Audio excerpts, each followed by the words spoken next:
déjame ponerlo con esta idea. Es como si viéramos a Dios conduciendo un auto sobre una carretera, ¿no? Pero llevando en la mano un mapa bien definido.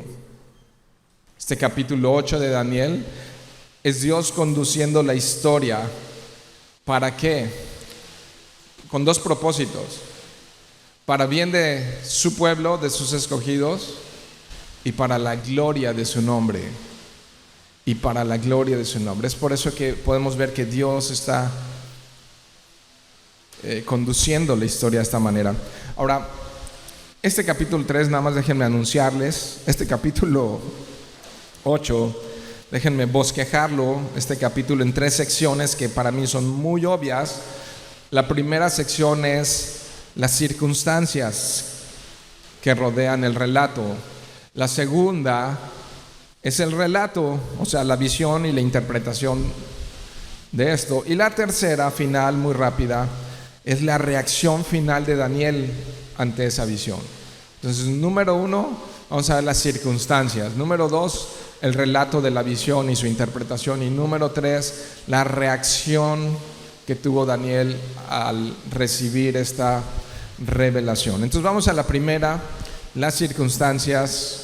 Voy a leer el verso 1 y 2. ¿Ya estás allí? Ok.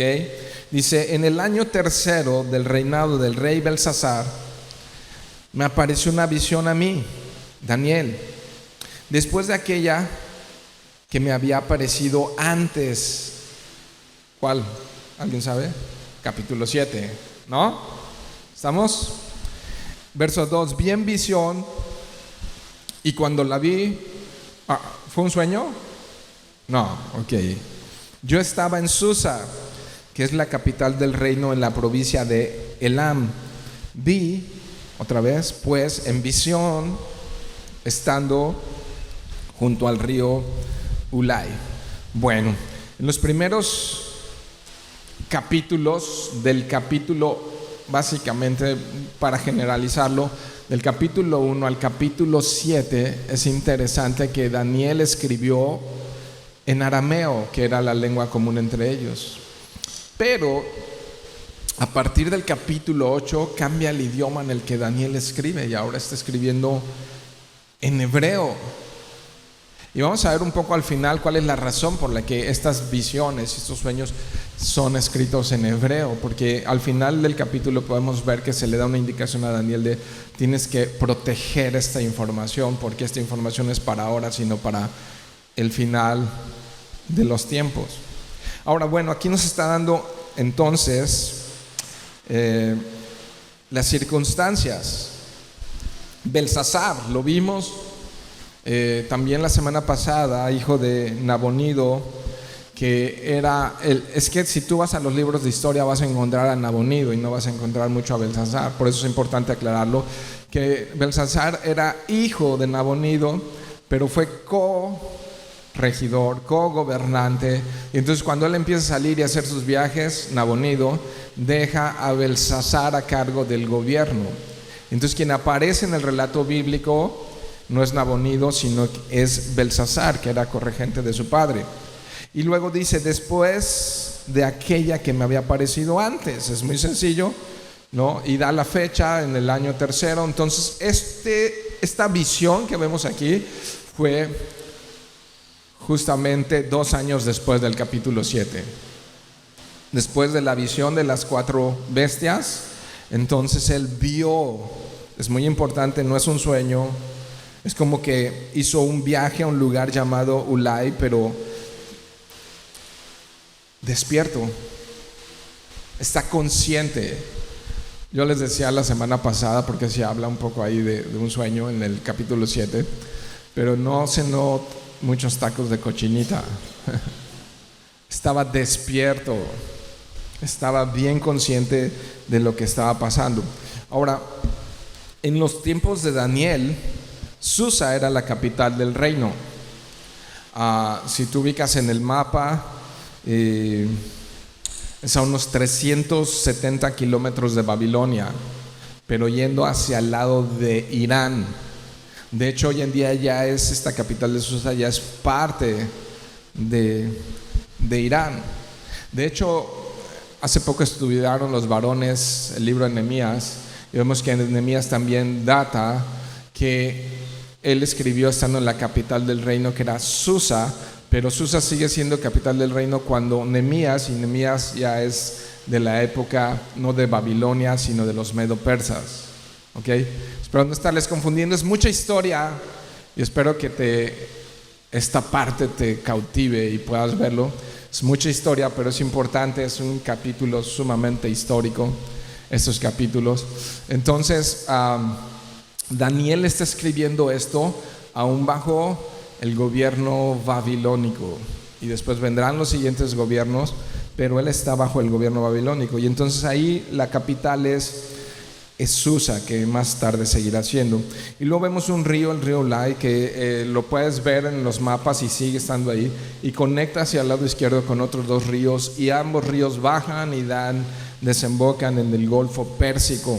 Así que es interesante conocer y ver todo lo que ocurre en ese lugar, porque hoy tiene una conexión con los acontecimientos que están ocurriendo en todo el Medio Oriente, desde Irán y todas sus milicias proxies, pues tiene que ver mucho con lo que está ocurriendo desde hace milenios. No es algo nuevo, ¿no? Entonces, lo que vio es un panorama en esta visión que Daniel tiene.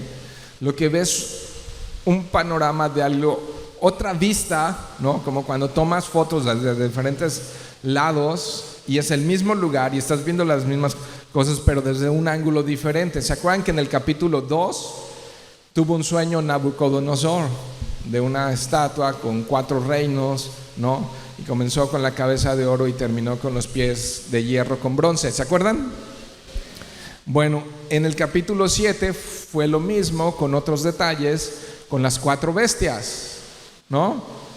Ok, en el capítulo 8 es lo mismo, pero tiene detalles extras, otros detalles que podemos ver y con eso complementar lo que está ocurriendo. Pero bueno, aquí es la primera que vamos a ir viendo. Hay 3 escenas aquí.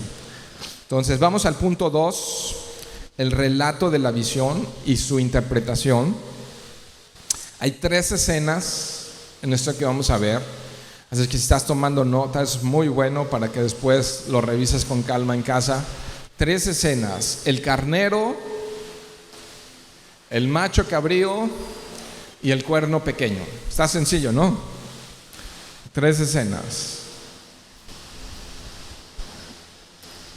Bueno, el macho cabrío está en medio, pero es el carnero, el macho cabrío y el cuerno pequeño. Vamos entonces a ver ahí en el verso 3, la primera escena, la del carnero. Para no perdernos les voy a anunciar esto. Versos 3 y 4 lo está anunciando a la escena del carnero, pero después a partir del verso 15 es la interpretación. Entonces, el día de hoy vamos a ver la visión y vamos a bajar a la interpretación inmediatamente para que sea más fácil entender lo que está pasando. ¿Estamos? Ok. Verso 3: alcé los ojos y miré, y aquí un carnero que estaba delante del río y tenía 2 cuernos, y aunque los cuernos eran altos, uno era más alto que el otro, y el más alto creció después. Ok, qué interesante, o sea, qué precisión de todo esto. Verso 4: vi que el carnero hería con los cuernos al poniente, es decir, al oeste, al norte, al sur, y que ninguna bestia podía parar delante de él, ni había quien escapase de su poder, y hacía conforme a su voluntad y se engrandecía. Entonces, primera escena, tenemos un carnero con 2 cuernos, uno más alto que el otro, uno que creció más que el otro. ¿Qué es un carnero? Es un borrego, pero macho. Y los borregos machos tienen estos cuernos, es muy interesante. esos cuernos ondulados, cuando están en época de apareamiento, los has visto chocando a los carneros, ¡pah! Y durante horas y horas está peleando machos carneros por tener el liderazgo y por quedarse con las hembras. Entonces luchan y pelean súper espectacular, se lastiman. Dicen que adentro de su cabeza tienen una protección dentro de la cabeza, porque si no pues quedarían muy dañados después de esas luchas que tienen. Bueno, entonces ve este carnero con dos cuernos. ¿Y qué significa? Es la pregunta, ¿no? A partir del verso 15 aparece un ángel que va a interpretar esta visión. ¿Estamos? Si ves que el de al lado se duerme, le das un codazo celestial y le dices: despierta en el nombre de Jesús. ¿Ok? Levántate tú que duermes, algo así. Verso 15, voy al 15, ¿ok? Y aconteció que mientras yo, Daniel, consideraba la visión y procuraba comprenderla, he aquí se me puso delante de mí uno con apariencia, no es un hombre, es uno con apariencia de hombre. ¿Qué es? Es un ángel. Y oí una voz de un hombre entre las riberas del Ulai que gritó y dijo, ¿qué le dice? Mira, ¿por qué sé que es un ángel? Pues porque ahí lo dice: Gabriel, enseña a la visión. Hay dos ángeles en la Biblia que se mencionan por nombre. Uno es Gabriel, el otro es Miguel. Ambos aparecen en el libro de Daniel. Aquí estamos viendo ya a Gabriel. Es muy interesante. Lucas capítulo 1 verso 26, no tienes que ir allá, pero es Gabriel el que se le aparece a María y le dice lo que está ocurriendo en su vientre, ¿no? Es el mismo Gabriel. Gabriel significa poderoso de Dios, o Dios es poderoso, ¿no? Y entonces aquí aparece por primera vez y entonces se le da una indicación: Gabriel, explícale a Daniel lo que vio, ¿no? Verso 17: vino luego cerca de donde yo estaba y con su venida me asombré. O sea, imagínate estar delante de Gabriel, ¿no? Y dice, me asombré y me postré sobre mi rostro. Todo lo que habrá experimentado allí, imagínalo tú.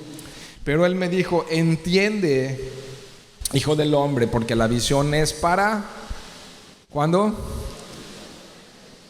El fin. Por eso vemos que está implícito aquí que tiene doble cumplimiento. Ya pasó, pero el fin no ha llegado, entonces es para el fin. Verso 18: mientras él hablaba conmigo, imagínate cómo estaba ese momento, y el cansancio y el estrés y la tensión, todo lo que estaba viviendo. Caí dormido en tierra sobre mi rostro, y él me tocó y me hizo estar en pie. ¿No? Entonces, ¿cómo cayó? Díganlo sin miedo. ¿Cómo cayó? Dormido, ¿no? Entonces no estaba dormido. Es importante ver.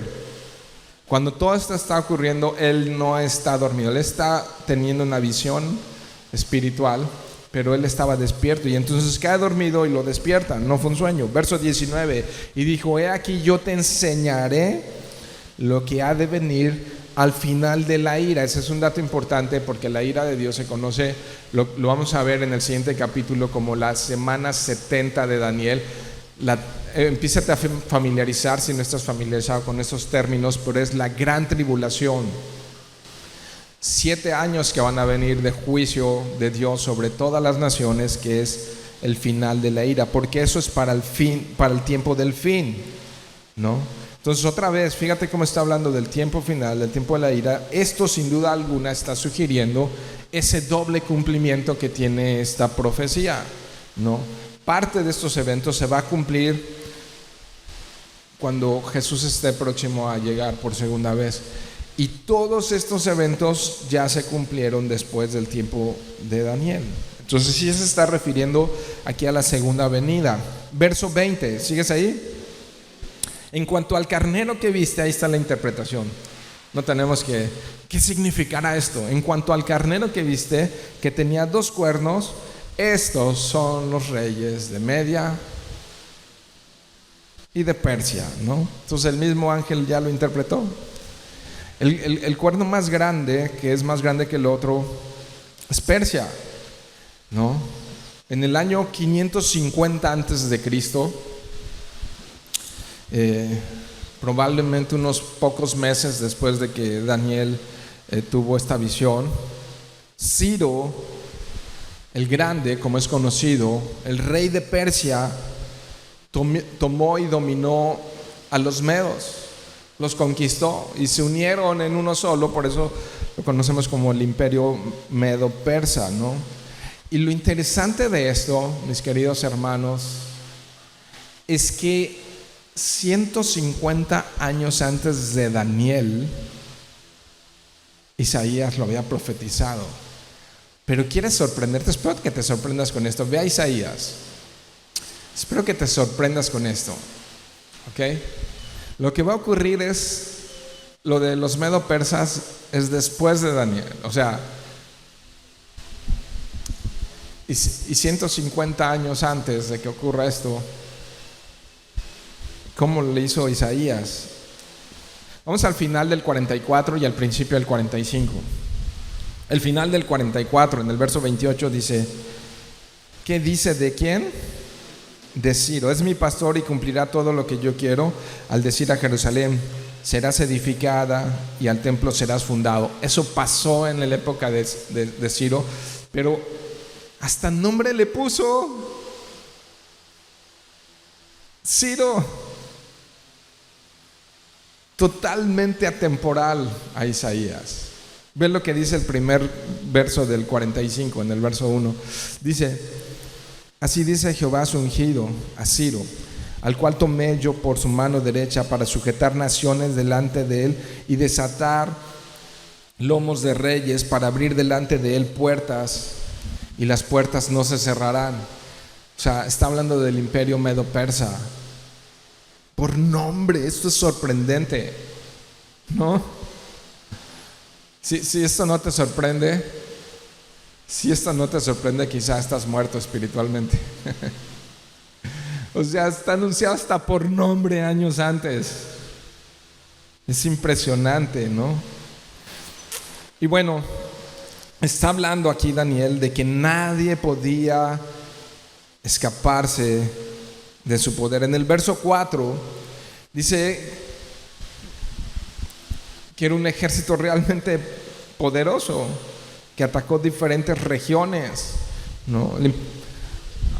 Al imperio de Babilonia lo derrotó, ¿no? A Siria y Asia Menor los conquistó, al norte Armenia y al sur Egipto y Etiopía. Así es que un dominio tremendo. Nadie, dice ahí el texto, podía escaparse de su poder. No había ejército. Fue tan poderoso los medo-persas que en ese momento que ellos están conquistando no había ningún ejército que pudiera pararlos, exactamente como lo profetizó Daniel, ¿no? Como lo describió. Y dice que hacía conforme a su voluntad y se engrandecía. Fue un imperio impresionante. Les mencioné las fechas que duraron cada uno de estos imperios la semana pasada. Bueno, el imperio medo-persa duró 200 años. Eso es impresionante. Tan así que este Ciro del que estamos hablando y que aparece después, se hizo llamar el rey del mundo. O sea, era tanto su poder y tanta su capacidad que dijo: no hay otro igual que yo. Este imperio medo-persa se hizo grande y más grande cada vez. Del mundo antiguo que hubo en el Medio Oriente en específico. Ahora, vamos al verso 5 a ver la segunda escena. Entonces, la primera escena, el carnero medo-persas. ¿Estamos? Segunda escena, macho cabrío. La aparición de un macho cabrío. Verso 5.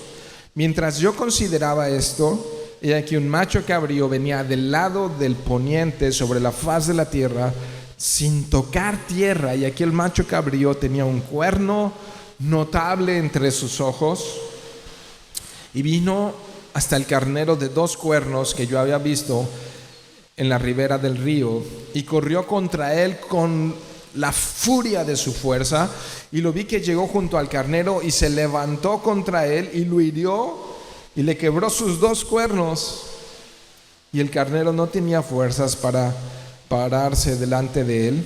Lo derribó por tanto en tierra y lo pisoteó, y no hubo quien librase al carnero de su poder. Verso 8: y el macho cabrío se engrandeció sobremanera, ¿ok? Y estando en su mayor fuerza, ¿ok? Entonces viene un macho cabrío y destruye al carnero, ¿ok? Tiene un cuerno muy grande y destruye y pisotea y acaba, de tal manera que está tan débil los medopersas que ya se llamaban, ¿no? Bueno, eso. Entonces se llamaban. Y entonces aparece este otro que logra vencer y logra tener, dice el verso 8, se engrandeció, ¿cuánto? Sobremanera, impresionante, ¿no? Pero estando en su mayor fuerza, aquel cuerno, no al macho cabrío, aquel cuerno fue quebrado. Y en su lugar de ese cuerno, o sea, sigue siendo el mismo macho cabrío, salieron otros 4 cuernos notables hacia los 4 vientos del cielo. ¿Ok? Fácil de entender. ¿Qué significa esto? Nada complicado. Vamos a ver la interpretación que le dio Gabriel a Daniel. Verso 21.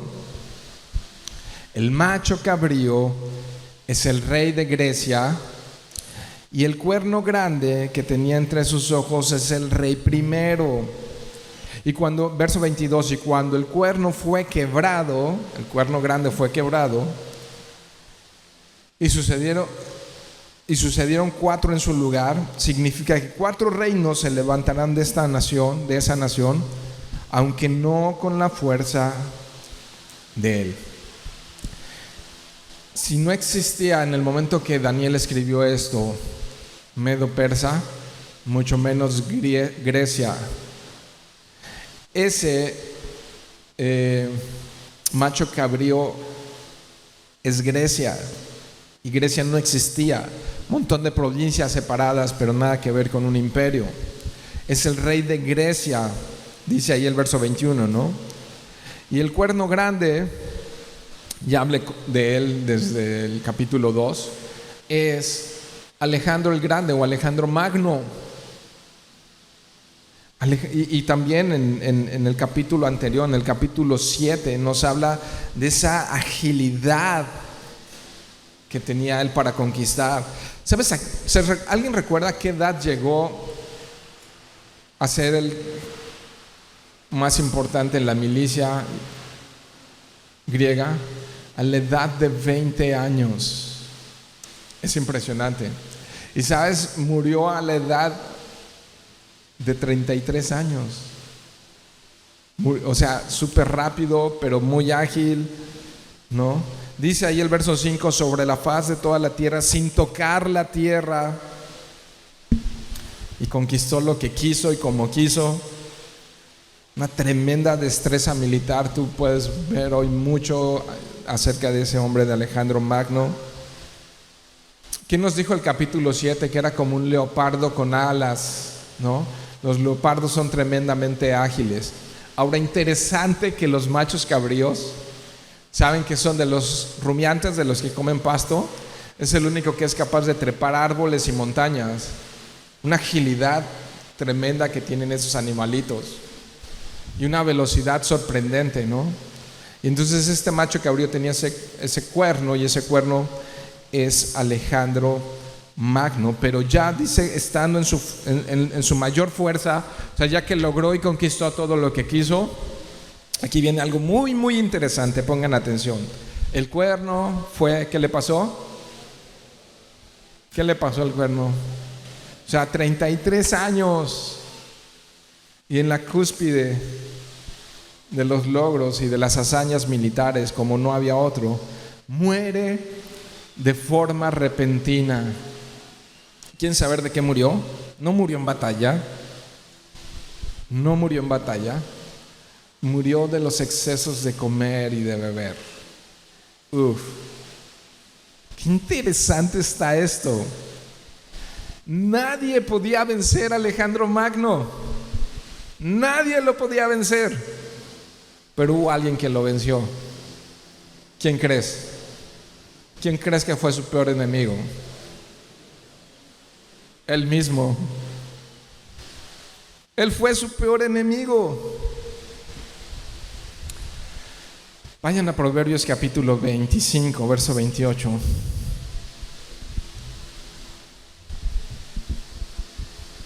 Es tan rica la palabra de Dios. Mira lo que dice Proverbios 25, 28. Como ciudad derribada y sin muro, ¿es quién? ¿Estás conmigo? Es el hombre cuyo espíritu no tiene rienda. Uf. Alejandro Magno, este hombre que tantos admiran, fue un hombre sin dominio propio. Lo que terminó con la fiesta fue que no tenía dominio propio. Obviamente esta aplicación para nuestras vidas no es solo para hombres, ¿no? No estamos en la reunión de Didier. Hombres y mujeres, si no tienes dominio propio, y eso significa en ocasiones sí tener ese estoicismo para hacer lo correcto a pesar de las circunstancias, para hacer lo que es bueno y agradable de Dios a pesar de mis emociones y de las emociones de los demás. Una persona que se hace responsable de sí mismo y de sus emociones. Una persona que no está dominada por el cuerpo ni por su mente, sino por el espíritu que mora en él. Una persona que no tiene dominio propio está destinada a echar a perder muchas cosas, aunque no sea de repente, sino cuestión de tiempo. Dominio propio. Capaz muchas veces de conquistar reinos enteros, sino no conquistar tu propio corazón. Vean lo que dice Proverbios capítulo 16, verso 32. Ahí está en pantalla, ¿verdad? ¿Lo leemos juntos? Ayúdenme. Mejor es el que tarda en airarse que el fuerte, y el que se enseñorea de su espíritu que el que toma una ciudad. Mejor que versión Yoshimesca, mejor que Alejandro Magno es aquel que tiene dominio propio. Aquellos que pueden controlar sus apetitos pecaminosos, aquellos que son sensatos, aquellos que son prudentes, aquellos que cuidan su lengua, son mejor que un ejército completo, son mejor que un batallón poderoso. Entonces esto es un recordatorio para someter nuestros impulsos y nuestros deseos pecaminosos. ¿De qué murió Alejandro Magno? De falta de dominio propio. Esa fue su enfermedad. De falta de dominio propio. El dominio propio es una de las virtudes más grandes que alguien puede tener. Una virtud de carácter. Debemos practicar esa virtud de carácter. Y hoy que sea el padre, escuchen esto a los que son padres, también tenemos que enseñar esta virtud a nuestros hijos.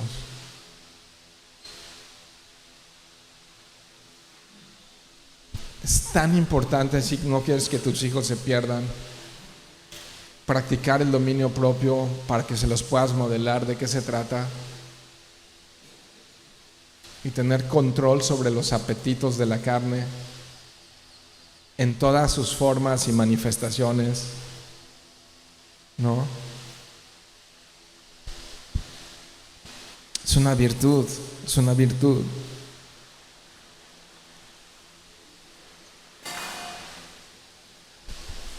Fue un gran militar,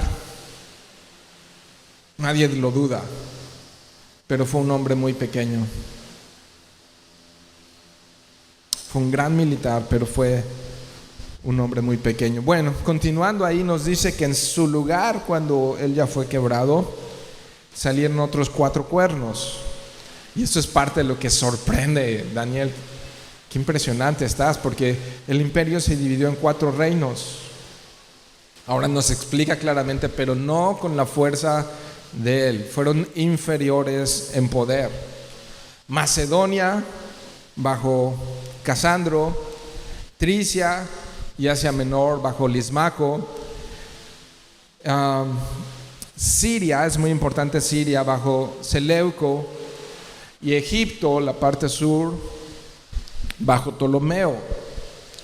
Entonces Daniel sabía qué iba a pasar con el imperio griego 200 años después. Él estaba viendo cómo los medo-persas iban a ser pisoteados y cómo ese otro imperio iba a tomar el gobierno y cómo en unos pocos años el cuerno mayor iba a ser quebrantado y cómo se iba a dividir hubo riñas entre cuando muere Alejandro Magno, quién va a ser el mero mero, y entonces mejor para llegar a acuerdos se lo dividen en 4 territorios y entonces ahí están y entra en escena el cuerno pequeño, la tercera escena de lo que estamos viendo este día en esta interpretación de esa visión. Verso 9, regresa al verso 9. Y de uno de ellos, de los 4 cuernos, salió un cuerno pequeño que creció mucho al sur, Egipto, y al oriente, toda la parte europea, y hacia la tierra gloriosa. ¿Cuál es la tierra gloriosa? Jerusalén. ¿Ok? Y se engrandeció hasta el ejército del cielo. ¿Quién? El cuerno menor. Y parte del ejército y de las estrellas echó por tierra y las pisoteó. ¿Alguien recuerda la promesa de Abraham? Que su descendencia iba a ser como ¿qué? Como estrellas. Está hablando del pueblo judío. Entonces la echó por tierra y los pisoteó. Verso 11. Aún se engrandeció contra el príncipe de los ejércitos, y por él, está hablando de ellos, y por él fue quitado el continuo sacrificio. Miren lo que ocurre. ¿Qué pasaba en el templo? Había sacrificios de día y de tarde, de mañana y de tarde, de mañana y de tarde. Se llama la época intertestamentaria, que fueron 3 siglos donde Dios no habló a su pueblo, y durante esos 3 siglos antes de que viniera Jesús, antes de Jesús, es que todo esto, ahorita lo vamos a ver, pero esto se cumplió. Entonces fue quitado el continuo sacrificio y el lugar del santuario fue echado en tierra. Oh, qué interesante. O sea, el templo. Verso 12. Y a causa de la prevaricación, o sea, estaban haciendo actos abominables y estaban pecando. ¿Quién? Israel. Prevaricar es quien pecó en exceso, fue Israel. Le fue entregado el ejército junto con el continuo sacrificio. Entonces Dios trató con Israel. A causa del pecado de Israel, ojo iglesia, no somos mejor que Israel, Dios los entregó a un juicio terrible. ¿No? Y entonces echó por tierra la verdad e hizo cuanto quiso y prosperó. ¿Te fijas lo que pasó aquí con este cuerno pequeño? Hizo cuanto quiso y lo logró. Verso 13. Entonces oí a un santo que hablaba, y otro de los santos preguntó a aquel que hablaba: ¿hasta cuándo durará la visión del continuo sacrificio y la prevaricación asoladora, entregando el santuario y el ejército para ser pisoteados?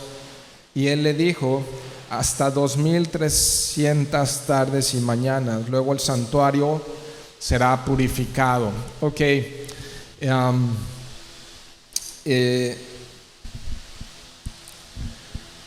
El cuerno pequeño, haciendo todo este tipo de cosas, conquistando prácticamente Jerusalén, tomando posesión del templo y haciendo cosas ahí. Vamos a la explicación, al verso 23. Al fin del reinado de estos, cuando los transgresores lleguen al colmo, hay una señal importante, ¿la puedes ver? Cuando los transgresores lleguen al colmo, se levanta un rey altivo de rostro y entendido en enigmas. Es el cuerno pequeño, lo está explicando, ¿ok? Ese cuerno pequeño. Y su poder se fortalecerá, mas no con fuerza propia, y causará grandes ruinas y prosperará y hará arbitrariamente y destruirá a los fuertes y al pueblo de los santos, ¿no? ¿Lo puedes ver ahí? Verso 25, con su sagacidad, ¿cómo es? Este cuerno pequeño es sagaz, es inteligente, es astuto, sabe hablar, ¿no? Hará prosperar el engaño en su mano, es mentiroso, y en su corazón se engrandecerá, es soberbio, y sin aviso destruirá a muchos, y se levantará contra el príncipe de príncipes. Es alguien que está en contra de Cristo, está en contra de Dios. Aun cuando se le concedió, se le dio la facultad de dominar y de conquistar, este cuerno pequeño es un enemigo nato de Dios, es un anticristo, ¿no? Entonces, pero será quebrantado, aunque no por mano humana. ¿Se acuerdan? Lo vimos la semana pasada, que ¿quién va a destruir al anticristo? Dios, ¿no? Dios mismo. Y luego explica en el verso 26, ahorita vamos a ver algunos detalles, pero la visión de las tardes y mañanas que se ha referido, esos 2300 mañanas y tardes, es verdadera, y tú guarda la visión porque es para muchos días. Entonces ahí está la instrucción: Daniel, guarda esto, protege esta información, hay que protegerla porque no te va a tocar, Daniel, es para muchos días. Y él está escribiendo entonces en hebreo, y aquí aparece ese cuerno pequeño que representa a un gobernante extremadamente malvado que se va a levantar. Surge de ese reino griego dividido después de Alejandro Magno, y no he encontrado ninguna opinión distinta porque coincide todo lo que pasó y todas las características. Eso es lo que hace maravillosamente sorprendente a la Biblia, con Antíoco IV, un hombre que hizo todo lo que acabamos de leer en los versos anteriores, y que él fue el que surgió de uno de los 4 reinos del reino de Seleuco, él fue Seleucida. Entonces él surge de ahí, y más o menos como un poco más de siglo y medio antes de Cristo, entre el año 174 y el 165, los años los vemos al revés, ¿verdad? ¿Se entiende eso? Ok. Es que aparece este Antíoco IV, llamado Antíoco Epífanes, que se engrandeció hasta el ejército del cielo. ¿De qué me habla eso? De un rey muy altivo de rostro, arrogante. ¿Saben que este hombre en la historia lo puedes buscar y se hizo llamar Theos Epífanes, que significa Dios manifestado? O sea, él decía, yo soy Dios. Él decía a los que le seguían que él era Zeus encarnado. Y de hecho hasta algunos le llegaron a poner un apodo parecido, pero decían que era Antíoco Epímanes, no Epífanes, sino Epímanes, que significa Antíoco el loco. ¿Cómo sería este hombre que decían, está desquiciado este hombre no hay igual a él? Y entonces este hombre trata de conquistar Egipto, no lo logra en un momento dado, y entonces marcha por ahí del año 171, sube de Egipto, sube hacia Jerusalén y conquista Jerusalén. Entonces el templo hacia la tierra gloriosa, es lo que nos dice aquí en ese lenguaje, ¿no? Y por ahí, estando ya en Jerusalén, por ahí del año 171, 168, por ahí más o menos, mandó a detener el sacrificio que había en el templo.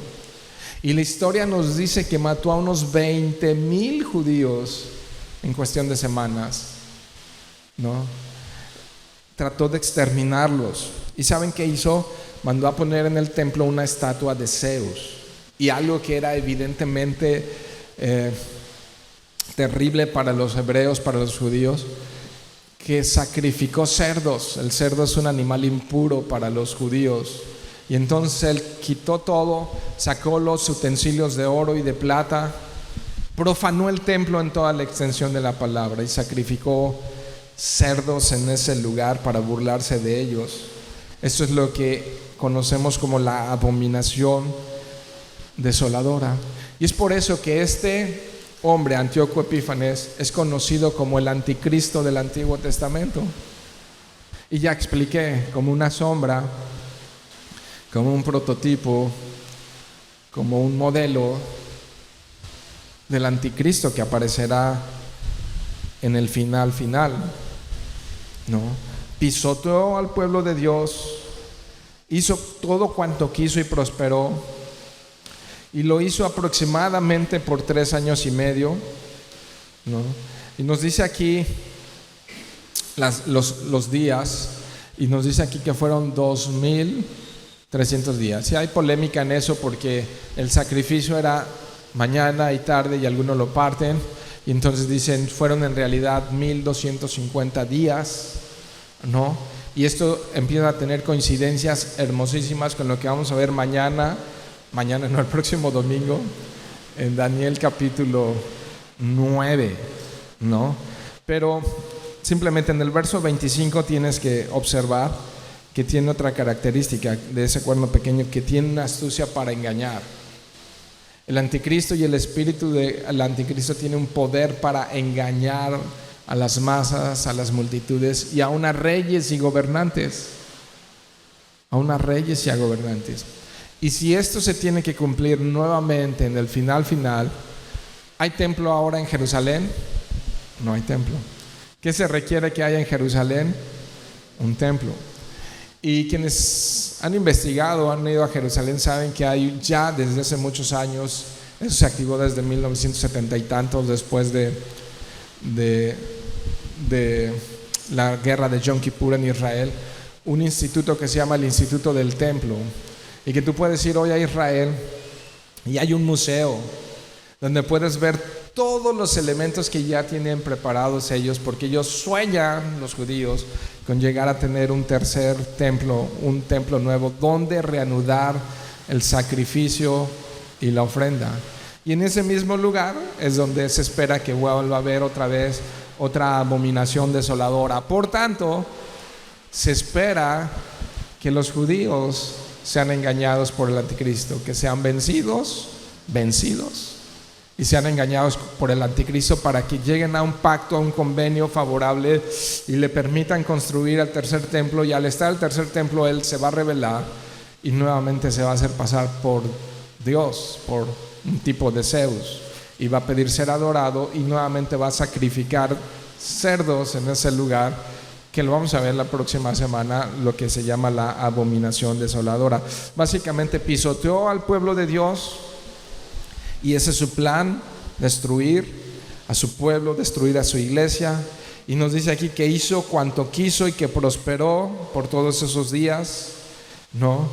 Ahora, esto que ya estamos viendo aquí de este cuerno pequeño sucedió 300 años después de que Daniel lo profetizó. Dime si no es maravilloso. Dime si no es sorprendente. Ahora, si quiero que veas algunos detalles nuevamente. ¿Por qué Dios permitió esto? Vuelve a ver el verso 12. Quiero que lo veas con detenimiento. Y a causa de la prevaricación le fue entregado el ejército junto con el continuo sacrificio. ¿Por qué razón Dios permitió eso en su pueblo? porque su pueblo había apostatado. Su pueblo le había dado la espalda a Dios, le había negado. Dice la interpretación del 23: y al fin del reinado de estos, o sea, cuando terminen los tiempos de los tiempos, cuando los transgresores lleguen ¿a qué? Al colmo, otra vez la maldad, otra vez la apostasía. ¿Cómo estará el termómetro? Si ese fuera nuestro termómetro profético para saber si Jesús está pronto a regresar, si fuera nuestro termómetro profético, ¿cómo estará la maldad en nuestros días? No sé, en temas sexuales, en temas de aborto, en temas de guerra, en temas de honra, de respeto, en temas de vacío, de soledad a causa del egoísmo humano que te envuelve hasta tirarte en ansiedad, en depresión.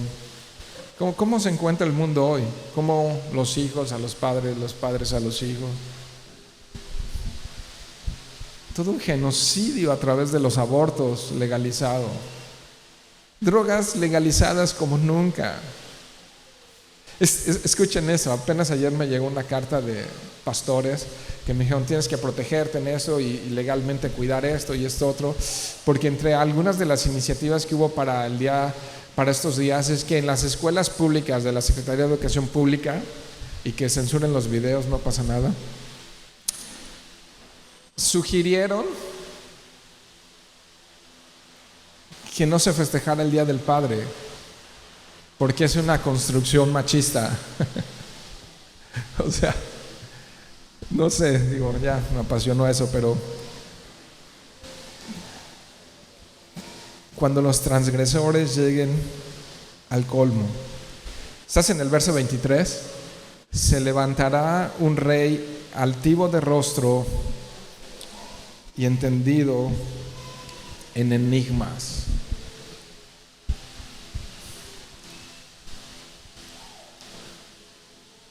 ¿Cómo estamos nosotros? Si se escribiera un libro en nosotros, en la historia, ¿qué tipo de iglesia somos de las que están en Apocalipsis capítulo 2 y 3? Apocalipsis 2 y 3 describe a las iglesias de todos los tiempos, ¿no? ¿Quitaría Dios su candelero de nuestro lugar? Como la iglesia de Éfeso, que la halló que había perdido su primer amor y que estaba entretenida en todo y sí, pero traían Biblia abajo del brazo, oraban por los alimentos y de vez en cuando alababan decían amén, aleluya.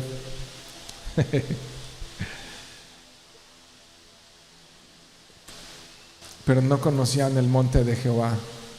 ¿Has oído hablar de ese texto que dice: ¿quién subirá al monte de Jehová? ¿Lo han oído? ¿Cuántos lo han oído? Levanten la mano. ¿Quién subirá al monte de Jehová? El limpio de manos y el puro de corazón. Esto no está aquí en el bosquejo, hermanos. Amada iglesia, probablemente algunos de ustedes nunca han subido al monte de Jehová y ni lo conocen. Y no estoy diciendo que la salvación es por obras, probablemente son salvos y han creído en Él y vienen los domingos. Pero si hoy fuéramos juzgados como iglesia a través de la historia, ¿Dios quitaría su candelero de nuestro lugar? Conocer el monte de Jehová es entrar a su presencia. ¿Quién entrará en su presencia? En su presencia están los más grandes deleites que cualquier ser humano pueda experimentar: el gozo, la paz, la fortaleza, la seguridad que nada ni nadie la puede dar como es Él. Eso se encuentra en su presencia. Pero muchas veces muchos de nosotros, a causa probablemente de que hemos permitido iniquidad y que hemos endurecido el corazón y que hemos cerrado nuestro corazón, no conocemos el monte del Señor. El juicio para Israel vino por la apostasía, por esa apostasía, cuando el pueblo de Dios se adapta al mundo y dice, no es tan malo, no está tan mal, ¿no? Ay, nomás es uno. Pues no es, decía un pastor por ahí, no es que tiene de malo, es que tiene de bueno. Es que tiene de bueno, ¿no? Cuando el pueblo de Dios baja a ese estándar, Dios puede traer juicio. Dios puede quitar el candelero. Y puede ser que estemos sentados en nuestra comodidad, en nuestra vida, y felices, y tienes tu auto, tu casa, tu trabajo. Pero sabes que tu corazón no está arrepentido. Y aún nos atrevemos muchas veces a llamarnos cristianos. Pero si hoy viniera el viñador, ¿hallaría fruto en nuestra vida? ¿Tendría fruto que cortar? Y de decir sí. Es que cuando lees esto, trae mucha alegría por la esperanza y la precisión de lo que dice y cómo se cumple. Pero también, si Jesús va a regresar por segunda vez, ¿estamos listos? Si esto es real y Dios trató con Israel de esta manera, ¿somos mejores que Israel? Puedes leer lo que dice Romanos cuando habla acerca de Israel en los capítulos 9, 10 y parte del 11, y dice que Israel es la viña original y Dios la tuvo que arrancar a causa de su maldad, y en lugar de esa viña injertó a los gentiles. En su viña injertó otra ramita que somos nosotros los gentiles. Pero dice que si Él quiere puede volver a injertar la viña original juntamente. Y dice, así es que no se crean mejor que los israelíes, aunque ahora ellos se encuentran blasfemos y se encuentran contrarios a Dios. De hecho lo crucificaron. Va a haber un remanente salvo por gracia de los judíos, y Dios va a volver a restaurar a su pueblo. Es un tema muy apocalíptico para otro día, pero ya sé que ya te quieres ir a festejar el Día del Padre, pero esto es importante, terminar viendo esto. Es maravilloso ver estos textos, porque dices, cuánta verdad y cuánta realidad hay en eso. Pero si no abandonamos esas prácticas que ofenden a Dios, Dios puede juzgar. Dios no es indiferente a la maldad. Dios no voltea el rostro y dice, aquí no pasó nada.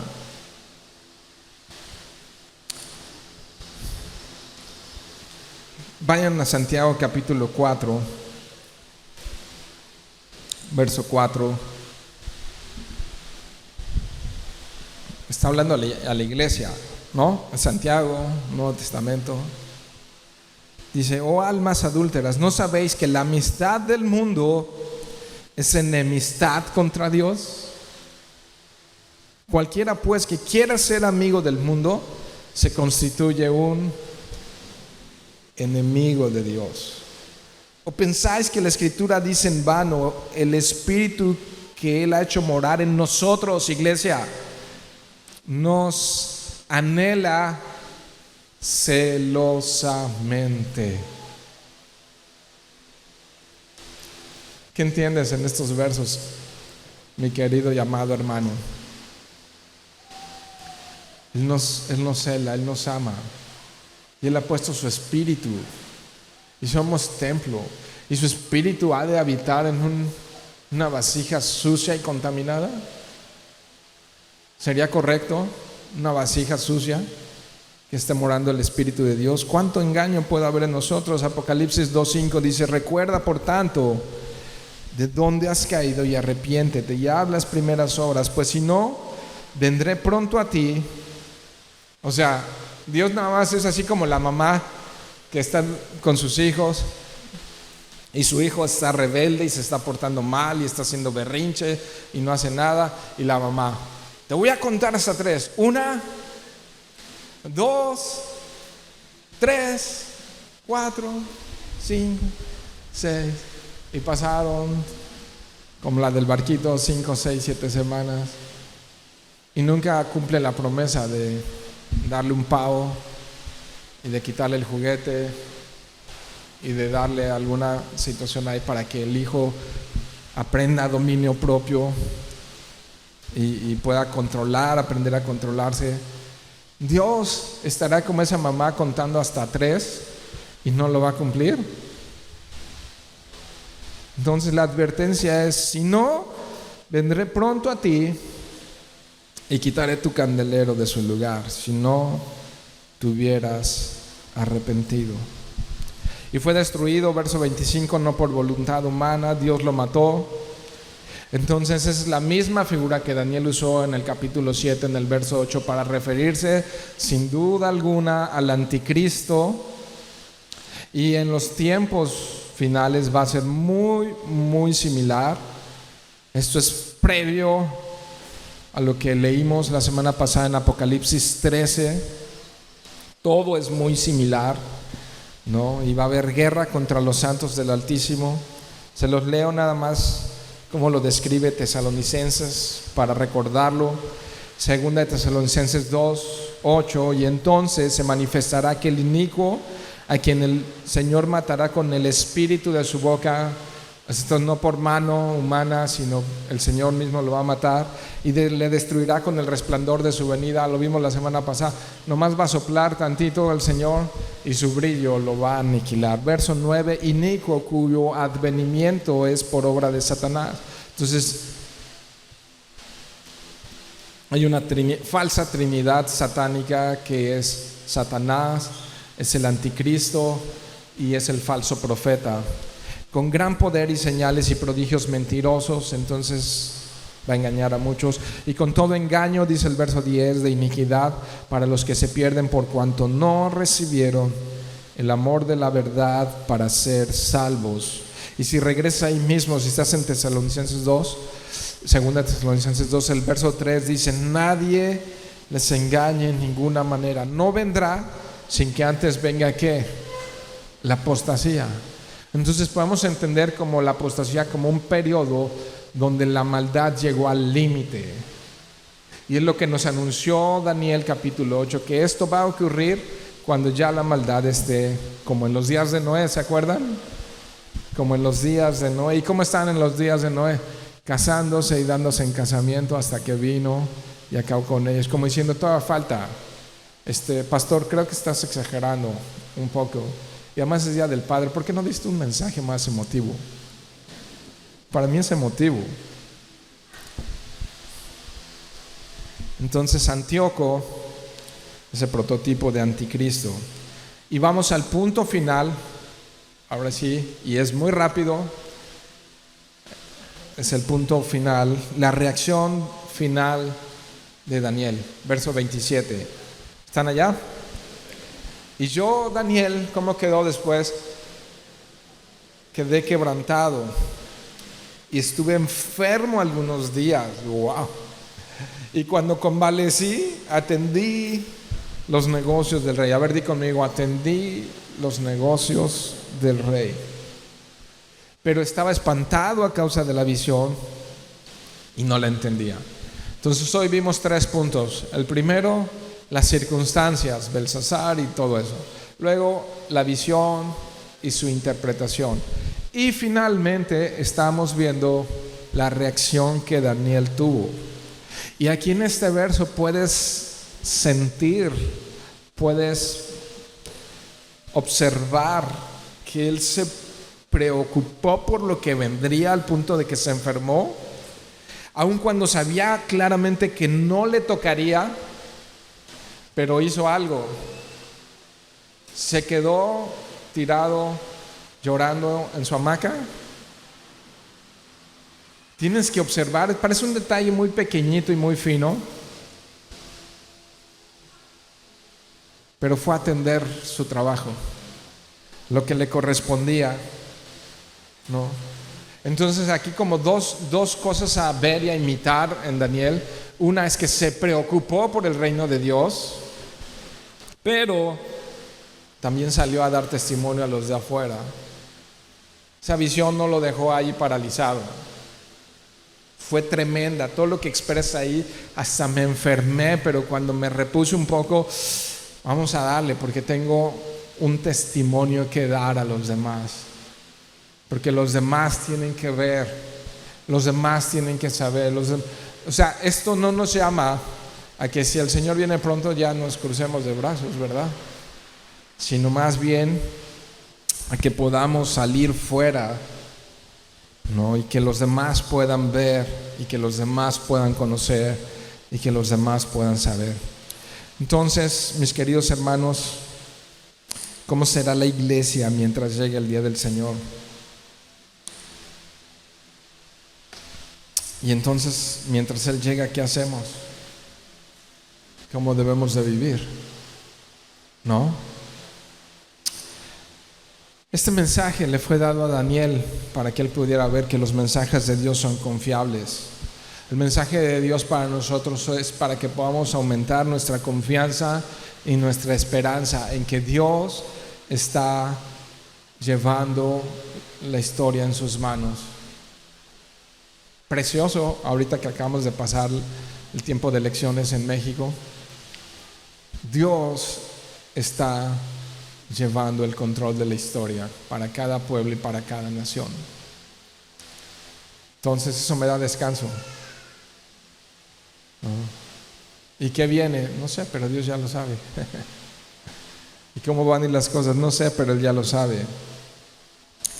Y me anima eso, porque yo sé que la Biblia está llena de promesas y Dios es un cumplidor tremendo de promesas. Ahora, cuando eso me alegra de saber que es un cumplidor de promesas, mis queridos hermanos, iglesia, debemos de prepararnos cada día para su venida. Como si Él llegara hoy mismo. Puede ser que llegue dentro de 100 años. Puede ser que llegue después de 2030. ¿No? El que lee entienda. O puede ser que venga esta noche. ¿Qué falta? ¿Qué falta? ¿No? Bueno, sí, pero recuerden esto, que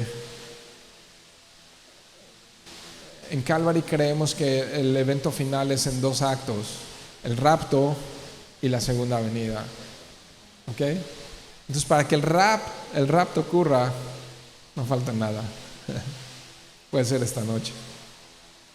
¿Ok? Puede ser dentro de 1000 años, pero puede ser esta noche. ¿Qué estás haciendo con tu vida? Yo me siento bien de estos textos porque con ellos me limpio de la sangre de ustedes. Ahí está el mensaje. Puedes tomarlo en serio o puedes dejar que salga por tu otro oído. Cada quien. Padre, gracias por tu bendita palabra. Ten misericordia, Dios, ten misericordia de este pueblo, Señor. Me has puesto, Señor, aquí para primero yo recibir tu mensaje, yo recibir tu palabra, ser confrontado a ella, Dios.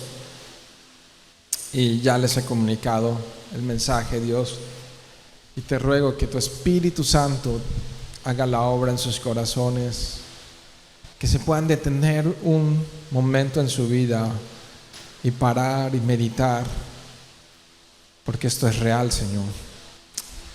Y aquellos que nunca se hayan arrepentido de sus pecados, y aquellos que no te conocen, Señor, pueda ser el día de hoy, el día en el que se entregan sin reservas por completo a ti, Señor, sabiendo que tú les vas a guiar, les vas a ayudar en todo el proceso hasta llegar al final de sus días, si es que no vienes antes.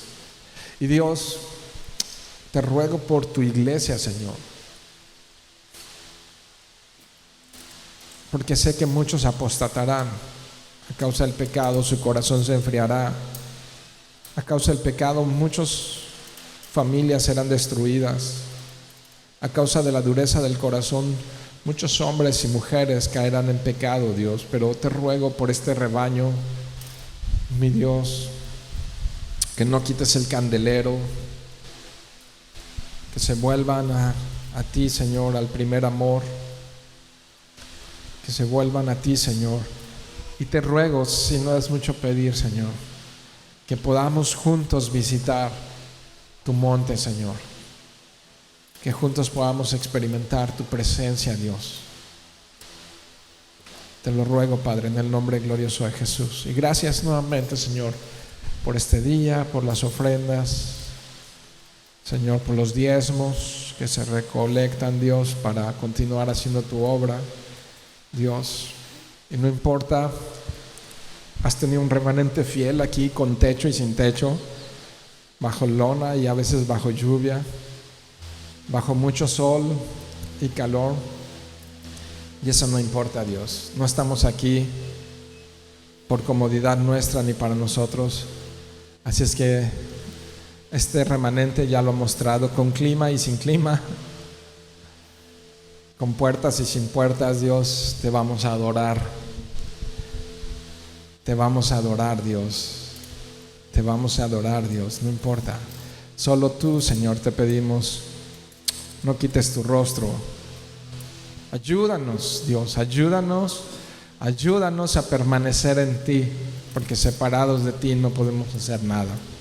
Te amamos, Señor, y bendice, Padre, bendice a todos esos padres que están aquí, con tu poder, Dios, con tu poder. En el nombre de Jesús, amén.